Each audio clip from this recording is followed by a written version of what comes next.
Saya pada kesempatan ini akan bercerita seputar misteri. Begitu masuk, awalnya pertama dia masuk itu dia lihat terang, banyak orang di sana. Tapi begitu dikasih tahu, ayo lihat istri bapak, tiba-tiba gelap dan dia temukan istrinya sudah.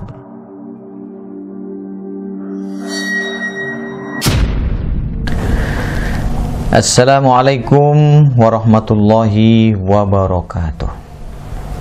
Suara saya ini agak serem karena saya pada kesempatan ini akan bercerita seputar misteri. Namun sebelumnya kita buka dulu ya. A'udzubillahi minasyaitonirrajim. Bismillahirrahmanirrahim. Alhamdulillahirabbil alamin wassalatu wassalamu ala sayyidil mursalin Sayyidina wa maulana Muhammadin wa ala alihi washabihi ajma'in, amma ba'du. Sempat dulu ada cerita heboh terkait keberadaan sebuah rumah sakit di daerah kita. Konon ketika rumah sakit provinsi yang lama itu berpindah ke yang baru ini, beragam ada cerita-cerita misteri.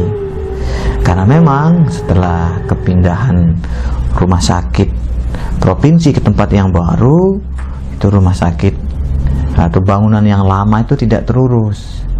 Tidak ada yang nyalain lampunya, tidak ada yang membersihkan dia, dan itu berlangsung berbulan-bulan.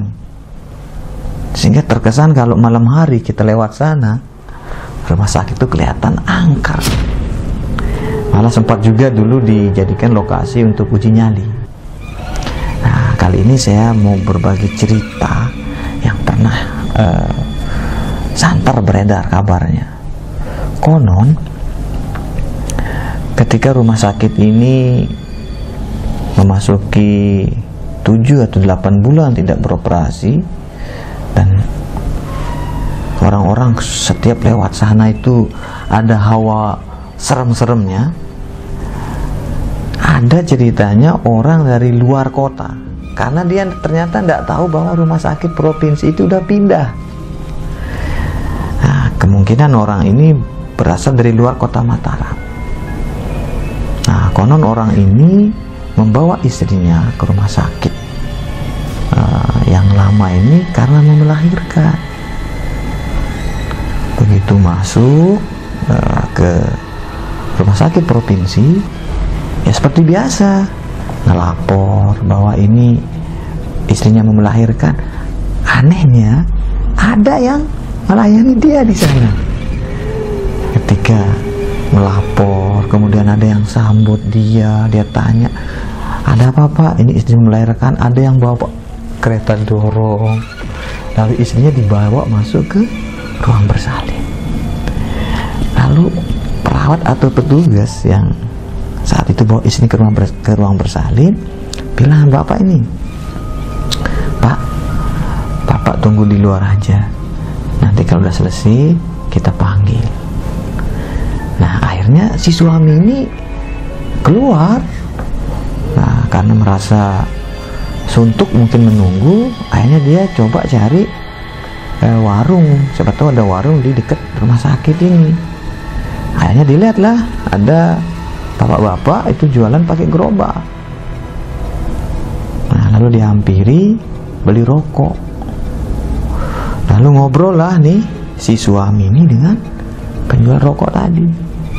Ngobrol-ngobrol ditanya, Bapak dari mana, ngapain di sini? Dan si suami ini bilang dia nganter istrinya ke rumah sakit provinsi untuk melahirkan. Kaget lah dagang rokok nih. Setahu saya Pak, udah 7 bulanan rumah sakit ini tidak beroperasi, udah pindah ke tempat yang baru. Masa Bapak tidak tahu? Tidak tahu, dia bilang. Tapi kok ada yang nerima saya tadi di dalam, ada yang melayani saya, malah istri saya dibawa ke ruang bersalin katanya. Astagfirullah, tambah kaget nih dagang rokok nih. Loh, kok bisa Saya selama dari tadi saya jualan di sini, tidak ada saya lihat orang masuk, tidak ada saya lihat orang lalu lalang di sini. Bapak sudah orang pertama saya lihat, dia bilang, coba, ayo kita lihat. Begitu masuk, awalnya pertama dia masuk itu dia lihat terang, banyak orang di sana. Tapi begitu dikasih tahu, ayo lihat istri bapak, tiba-tiba gelap, tidak ada siapa-siapa. Lalu dia teriak-teriak, manggil istrinya, tidak ketemu. Keluarin senter di mana? Ternyata udah banyak kabang, kotor di mana-mana. Lalu di mana istriku? Dia cari istrinya. Dan dia temukan istrinya sudah, dan anaknya itu walau alam lah. Nah inilah ya kisah yang pernah dulu beredar. Apakah ini benar atau tidak, walau alam, karena namanya juga cerita ya, namanya cerita ya, cerita misteri ya, tentu supaya kita bangkit adrenalin kita, supaya bikin kita takut. Nah ini pesan yang bisa kita ambil dari cerita misteri ini. Pertama, berhati-hatilah ketika kita masuk ke satu tempat yang mungkin baru bagi kita. Itu harus kita ucapkan salam. Siapa tahu ada makhluk-makhluk yang nanti menjawab salam kita. Dan yang kedua, ya jalan tengah, istilahnya ikut andillah dengan tren-tren misteri seperti ini. Terima kasih. Hadanallah wa iyyakum ila sabil fala wal muwaffiq lakum thoriq. Assalamualaikum warahmatullahi wabarakatuh. Hati-hati di jalan.